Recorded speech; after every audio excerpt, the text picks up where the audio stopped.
FM. I am DJ Swain. This is the Hijack. And already from the beginning, I screwed things up, right? From the beginning. Can't believe it. Well, thank you for checking out. The show has been on hiatus for a little bit. I put my shows on hiatus when I don't have a whole lot to talk about or when I have too much stuff to do and I can't get to doing my own shows, which kind of sucks because, you know, consistency is the name of the game when it comes to this kind of stuff. But more importantly than that, it's a creative outlet, you know, something that I enjoy doing on top of being something that I've been doing for most of my life at this point. I started... or just shy of most of my life, about half of my life. I've been doing some sort of broadcasting, podcasting, voiceover. The Hijack is my second show, technically, because the first show I did was Irreverent, which was a religion meets politics and current events. So it's basically this, if you add a little bit of religion. If you add a little bit of religion to this, you get Irreverent. But this is the Hijack. So thank you for being a part of it. Since we last spoke, the Fanta-Fascist has won. There are all sorts of issues that come with that, not limited to maybe another Supreme Court nomination by him. It could mean more appointments that we don't want, like an RFK or a Tulsi Gabbard or a Matt Gaetz. Holy crap, a Matt Gaetz. Can you imagine a world in which Matt Gaetz would have been the Attorney General? But I'll tell you, we were this close to having the fox in the hen house, I think is the term there.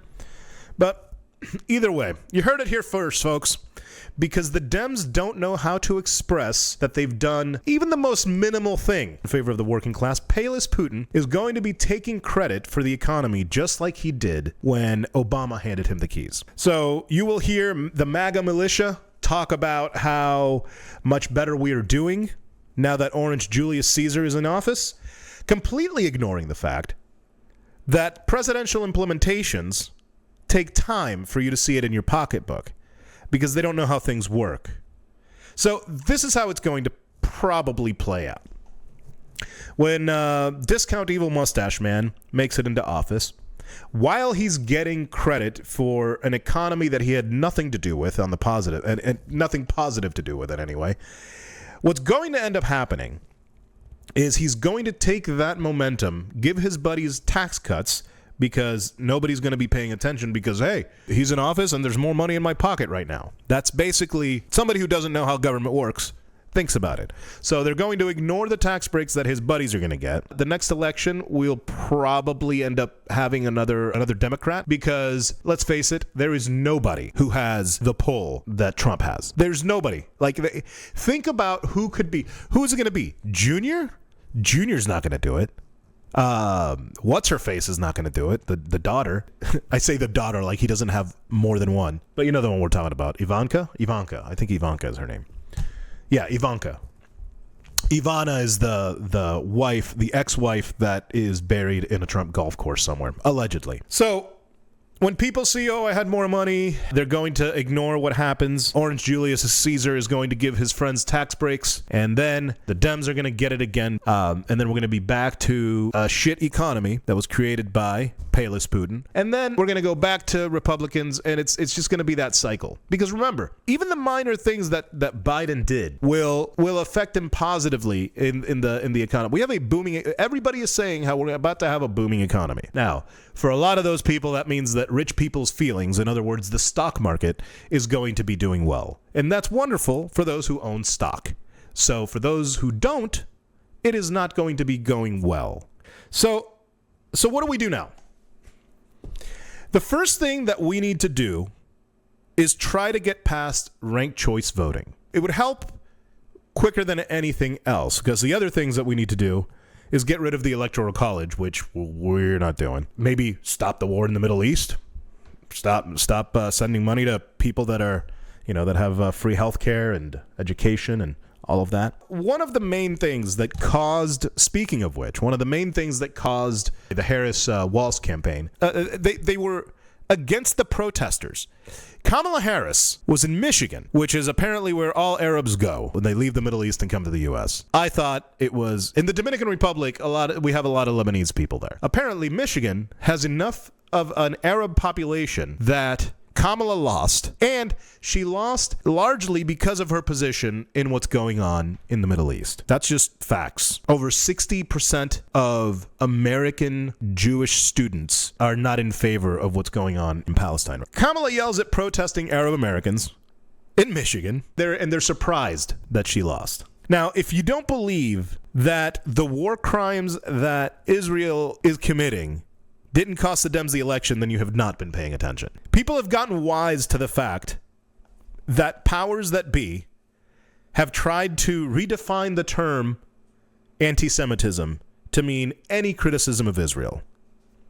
Now, I will tell you that anti-Semitism is something that I've fought against fought for. I've fought for anti-Semitism. I've fought against anti-Semites, is what I meant to say. My entire life. Hell, my promo shot has an anti-swastika patch on it. So, my entire life, I've fought that, and I have white people calling me, an Arab, an anti-Semite.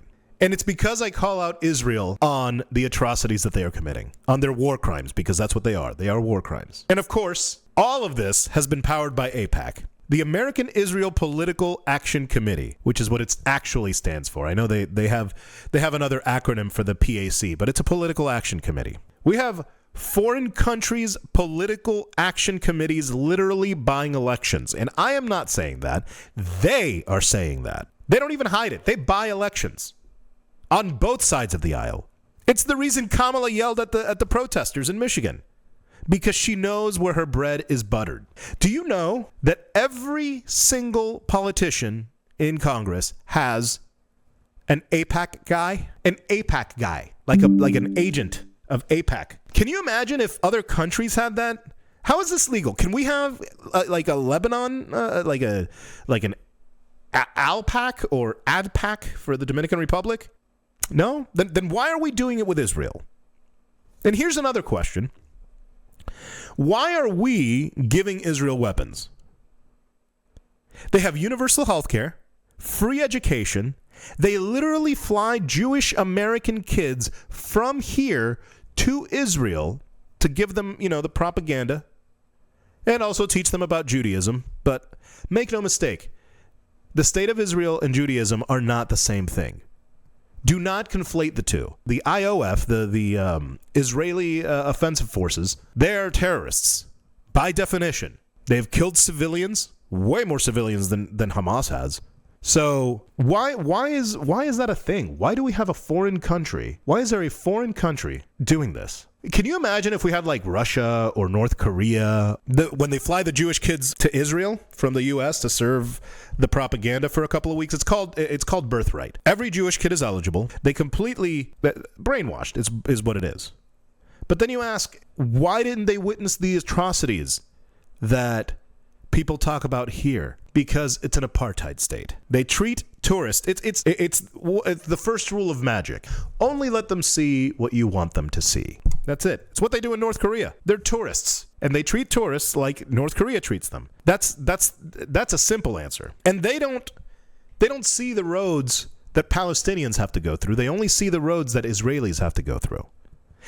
And the other thing is, don't you find it weird that Justin from Iowa, who happens to be Jewish, can fly to Israel and get housing, get all kinds of stuff like that? How is that possible? How is it that we have a 51st state in the Middle East? Now, while atrocities were committed by Hamas, not only was there Israeli propaganda, the atrocities that happened were bad enough. You don't need to add to it. Hamas, not only, they were already in the wrong on October 7th, depending on who you ask, because this did not start on October 7th. This propaganda where they lied about the number of people injured, the number of people that died, and lied about things being done to children and women that did not happen systemically like they said it was. while these atrocities were being committed, this did not start on October 7th. October 7th was awful, but this did not start on October 7th. This started with the Nakba in 1948.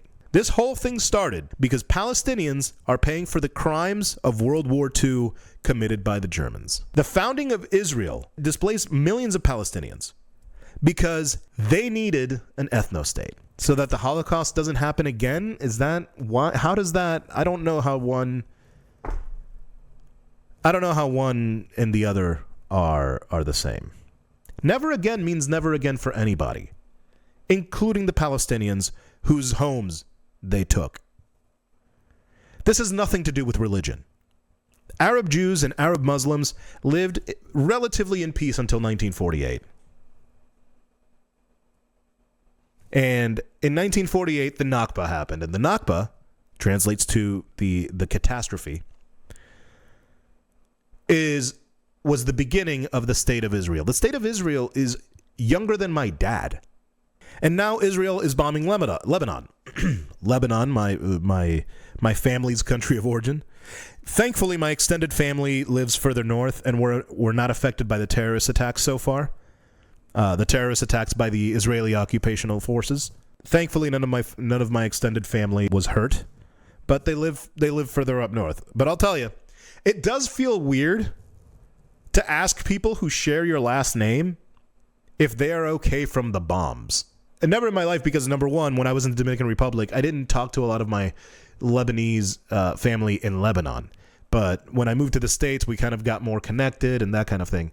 So, like, I guess, and I didn't know the history because I was a child. I didn't know that in the 1980s, Israel bombed Lebanon and all of this other stuff. I didn't know about the history. And until October 7th, I was like I was a noob and still am a noob about the things that have gone on in Palestine. 40 years ago was when they got bombed the last time, 1982. There were people my age in school when they were getting bombed by Israel in Lebanon. Hell, people that share my last name were children there when this happened. That's a little too close for comfort, in my opinion, at least for me. I'll tell you, I don't wish any of this on anybody. The uncommitted movement, the people that didn't vote Dem, that voted either Republican or didn't vote at all, the uncommitted movement, those guys, those people, they were, those are that's the only group of folks that I can't go to. The primary reason that they said what they said and did what they did, or didn't do what they didn't do, is because of what's happening in Palestine, because it's 6 1/2 at this point. And the reason is because we don't have an actual left-wing party. What we have is a far right-wing party and a slightly less, and a center-right party, essentially. Those are the two types of parties that we have here in America. When I was growing up in the Dominican Republic, we had like five different political parties. And here we've had two. That's insane. So we'll see what happens. I've seen some rumble about Bernie Sanders. I guess there was an email that he sent out basically scolding the left, the Dems, for basically fumbling the ball. I mean, look, I've been with Bernie the whole time, but the guy's going to be, what, 86, 88 when the time comes again to run for president? He's not going to do that. But I think, and I hope, that he brings somebody, a youthful version of him. If we could get a youthful version of a Bernie Sanders, we would be in good shape. Somebody that's endorsed by Bernie. I honestly, I couldn't care less what the race or gender of the individual is. I just want somebody with Bernie's views. A white person would be easier to put into office because, let's face it, this country's still racist. But God bless any other one. I don't care. Let's find something that works. Let's find somebody that Bernie Sanders can give the old John Hancock to. That sounds confusing. Let's do something different. The next 4 years, ranked choice voting. Ranked choice voting should be the name of the game. Ranked choice voting should be everything that we fight for, and then we will get a true representation of what our country looks like. That's what I think. As far as our current political climate, it's going to be a rough one for the next few years, guys, especially if you're brown, black, minority, LGBT. There are so many things that we've taken for granted that we are at the risk of losing. It happened with Roe v. Wade. Do you know how, if you said 10 years ago that Roe v. Wade was going to be overturned, people would have called you crazy. We thought that we had done away with all of those scares during the 90s. But we didn't. We did not do that. So there is no logic. There is no invisible sky daddy. There is nothing that justifies the elimination of so many people in the Middle East. This is not a sustainable business model, no matter how you slice it. We need something new. We need someone new. We need a new party. The Democrats are center-right at best on a good day. I'll be doing more shows on this topic, but suffice it to say that this would not have happened if we just had media literacy, and Kamala would have won had she not succumbed to AIPAC. We had the numbers to win. The United Healthcare CEO shooting latest. The person of interest, Luigi Mangione. He's the one that popped the United Healthcare CEO. This is a report, a special report, ABC special report. This is an ABC News special report. So yeah, I told you. Hi, I'm Diane Macedo. We are coming on the air because multiple law enforcement officials say a person of interest is now being questioned in the New York City murder of United Healthcare CEO Brian Thompson. They say he's identified as 26-year-old Luigi Mangione. Here's New York City Mayor Eric Adams with an update. Thompson of United Healthcare was the victim of a senseless act of violence. Our officers have been working around the clock. Many of them did not go home to pursue this individual. It was crucial that we were able to remove him off the streets of America, and we were going to seek him out no matter where he was at the time. And so this is a strong person of interest. The police commissioner and chief of detectives will go over where we are right now in the investigation. He matches the description of the identification we've been looking for. He's also in possession of several items that we believe will connect him to this incident. How did we do it? Good old-fashioned police work. The chief of detectives and the police commissioner good made the old-fashioned decision, police work to release as much of a photo that we had at the time. We sent it across the country, and someone, a McDonald's employee, did something we ask every American to do. If you see something, say something, but most importantly, do something. And they did. I mean, sometimes. And because of that, we believe we have a strong person of interest to deal with this case. I want to now turn it over to the police commissioner of the city of New York, Commissioner Tisch.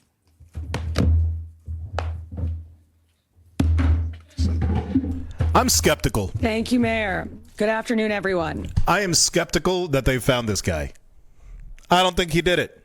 They're gonna write songs about this guy, because there is no way that you have been online and not seen the overwhelming support that this guy has received, as far as like, and not because people are that demented or that, you know, evil.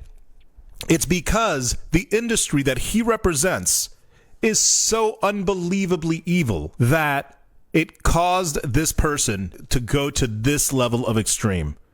We're assuming, but let's be honest. I mean, what are the odds that it's not that? Earlier this morning in Altoona, Pennsylvania, members of the Altoona Police Department arrested Luigi Mangione, a 26-year-old male, on firearms charges.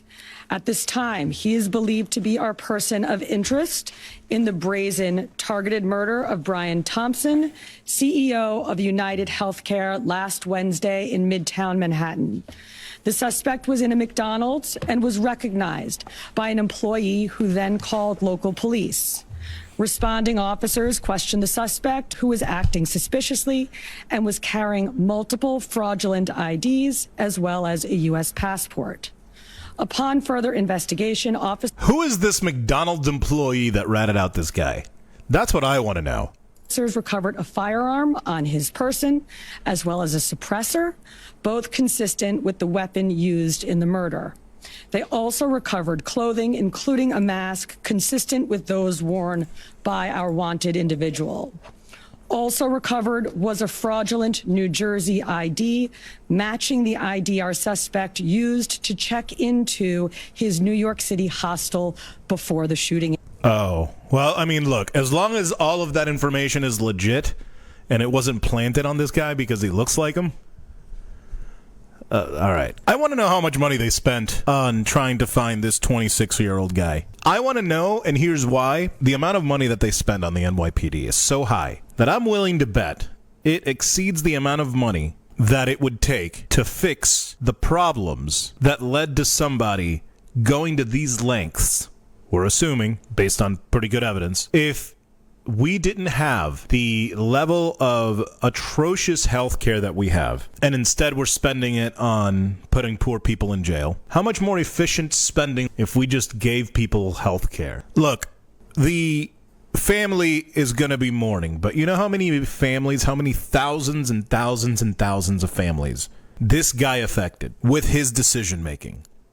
Specifically, United Healthcare is the most denying healthcare insurer in the country. If that is the case, and now they're putting in AI determinations of the outcome of a claim, they will deny claims. A system, an AI system that has a 90% error rate. Tell me how that is not worse than what Luigi Mangione did. Luigi Mangione. Look, vigilante justice is not advisable, I think we could say. But to think that this just fell out of the sky is insane. To completely ignore the reason why this happened, and more importantly, ignore the fact that 9 out of 10 people are at least like, about it, and at most are singing this guy's praises. How often do you see somebody being deleted as a rallying cry for people from all backgrounds and walks of life to be singing the praises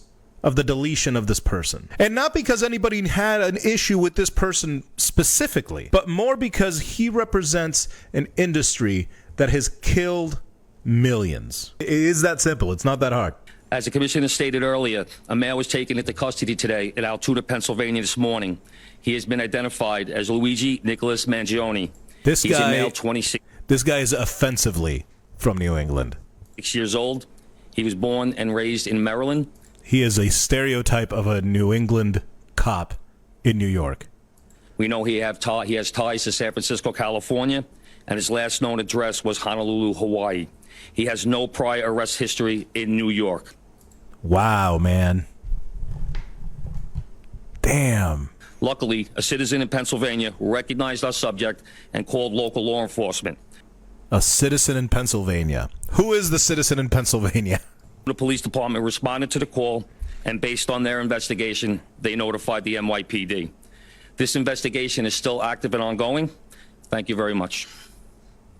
There's numerous linchpins in this case, in the fact that we've recovered an enormous amount of forensic evidence. The forensic evidence is what lets me know that it's probably game over. The person at the McDonald's, were they buying food? What were they doing at that exact moment? He was an employee at the McDonald's. Right. But what was the suspect doing? He was sitting there eating. Bro, grow your beard or something. Get yourself some facial stuff if you're going to go out and eat. Gun charges there, and at some point we'll work out through extradition to bring him back to New York to face charges here, working with the Manhattan District Attorney's Office. Obviously he's going to face murder charges, but is there any chance that he could face any other charges because he was targeting the CEO, and because of his writings and other things that we're now finding on him?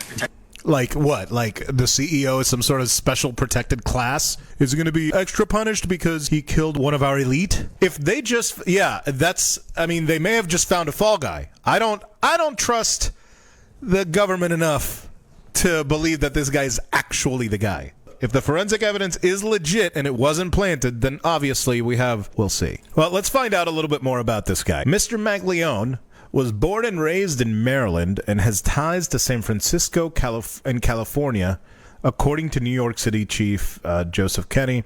He has no prior arrests. He attended a private all-boys high school in Baltimore, Maryland, according to a LinkedIn account, which appears to belong to him. Let's find that. This is the guy. I think I found him. Luigi Mangione, He's a data engineer. He hasn't posted yet. University of Pennsylvania. This is the guy. Oh, dude, it is. They did find the guy. That's him. That's his LinkedIn, dog. That's it. He attended a private all-boys high school in Baltimore, Maryland, according to the LinkedIn account. Belongs to Mangione. He was named the valedictorian of the high school. He is also a graduate of the University of Pennsylvania, where he studied computer science and founded a video game development club.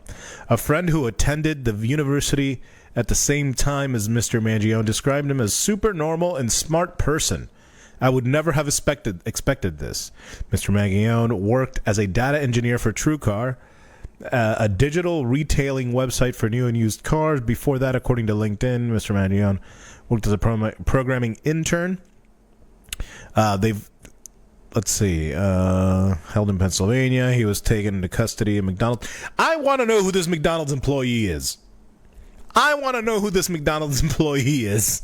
Because there are going to be some very upset people at him. Those eyebrows, bro, those eyebrows are what gave him away, man. Shave the eyebrows, homie. Shave the eye. I get it. I got eyebrows like that. I can't. No, dude. Those eyebrows. He needs to put those. Yeah, you're absolutely right, Chris. Those eyebrows are something else. Police said he was carrying several IDs, including one with his real identity and another that was fake. Oh, come on, dude. That's a new rookie mistake. I'm talking like I've done this before. Rookie mistake, man. Rookie mistake. What are you doing to yourself? All right. Police also say he was found he was found with handwritten documents. Really, dude? Also described as a 3-page manifesto. Why? Dude, why would you? This is so dumb. This guy is so dumb right now. He was found with a handwritten, described 3-page manifesto. Police revealed that finding the 26-year-old was a complete surprise and that they did not have his name on a list of suspects prior to today. What do his social media profiles tell us? Well, let's see. Social media profiles provide some possible clues about Mr. Mangione's thinking. A person matching his name and photo had an account on Goodreads, a user-generated book review site, where he gave 4 stars to a text called Industrial Society and Future by Theodore Kaczynski. Theodore Kaczynski. Ted Kaczynski, more popularly known as the Unabomber Manifesto. Starting in 1978, Kaczynski carried out a bombing campaign that killed 3 people and injured dozens until he was arrested in 1996. It said Theodore Kaczynski. I was like, that sounds familiar. Oh, yeah, the Unabomber. In his review, Mr. Mangione wrote, "When all other forms of communications fail, violence is necessary to survive. You may not like his methods, but to see things from his perspective, it is not errorism." I'm trying to censor myself because I am on the clock app right now, and I'm pretty sure that I've been pinched a couple times at this point. But yeah, Theodore Kaczynski. That's who he was reading. Schmielence never solved anything is a statement uttered by cowards and predators. Police say that a document written by Luigi Mangione includes specific threats to other people, but it does seem he has some ill will towards corporate America. You don't say. He might have had more of a connection. I wonder, maybe we'll find out that he has more of a connection than we thought. That's what maybe? I don't know. Dude, those eyebrows got him, man. Those were some serious eyebrows. So because of this McDonald's employee, that's what caught him. Again, I am not condoning, and I would never condone this to happen to, for anybody to do this.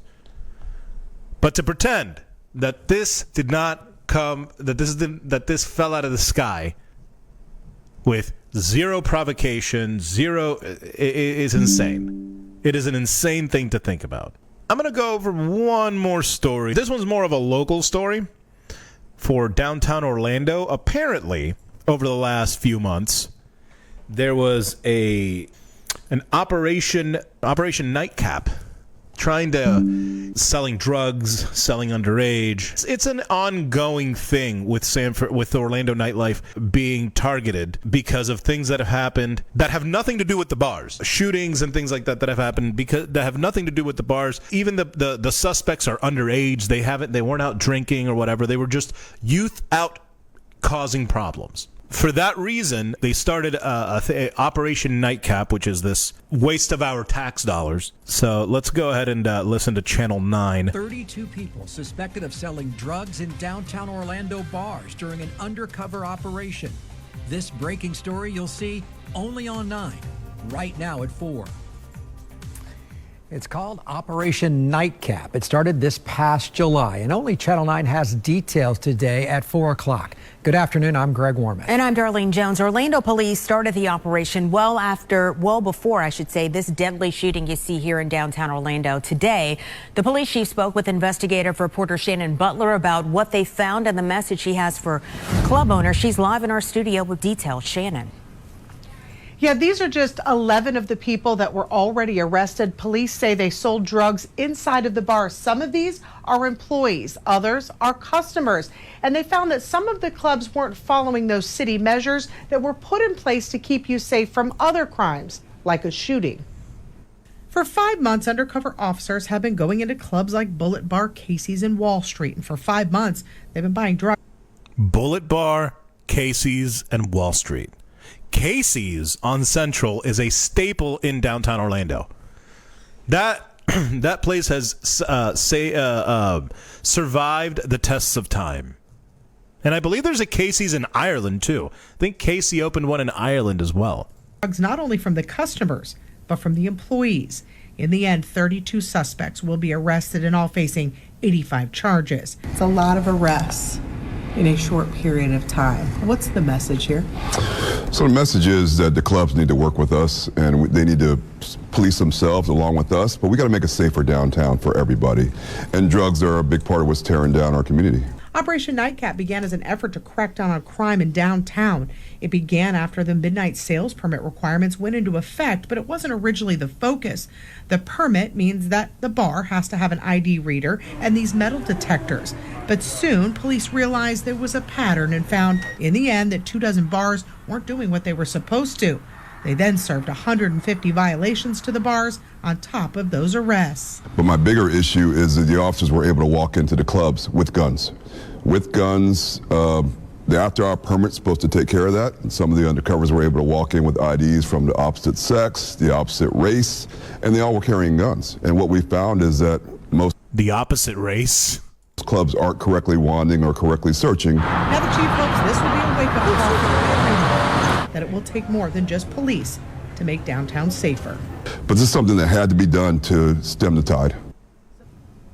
To stem the tide? What the hell does that mean? Now, 62 of the nearly 90 bars downtown have those active permits. The bar owners will now have to attend a hearing to address those violations now. We are working to get their reaction to the violations that they just found out about, and we'll let you know. This is insane, dude. Greg. The fact that they were doing this for like the last 6 months, and it's all because ultimately they want Orlando to turn into a bedroom town. That's it. That's the only reason.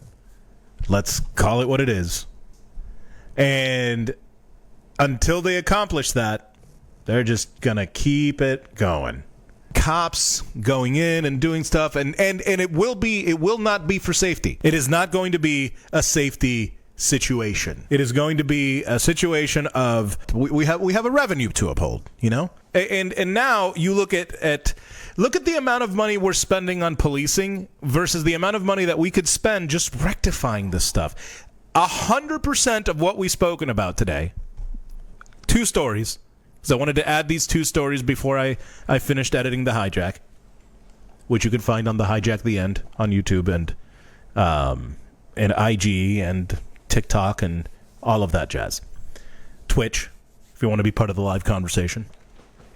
And now I guess on TikTok for now on my DJ's Wayne page. But anyway, I digress. If you want to fix the crime issue that we have, fix the lack of opportunity that allows these crimes to happen. That simple. It is really that simple. Do you have any idea?